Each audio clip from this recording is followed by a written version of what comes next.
6 Mei 2014, pemergian yang berbahagia Datuk Abdul Aziz Sattar. Pada hari ini dalam tahun 2014, yang berbahagia Datuk Abdul Aziz Sattar, bintang filem legenda negara, meninggal dunia kerana penyakit jantung di Hospital Pakar KPJ Kajang, Selangor.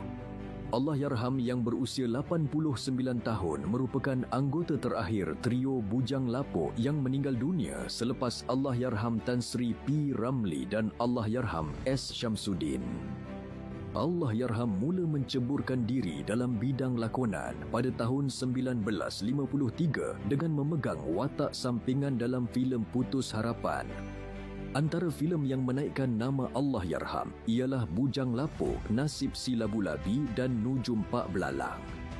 Sepanjang hayatnya, Allahyarham dianugerahkan dengan pelbagai anugerah seperti Anugerah Seniman Veteran Festival Filem Malaysia ke-11 1994 dan Anugerah Seniman Veteran Anugerah Bintang Popular Berita Harian 2000. Jenazah Allahyarham dikebumikan di Tanah Perkuburan Islam, Bandar Tun Hussein On, Ceras.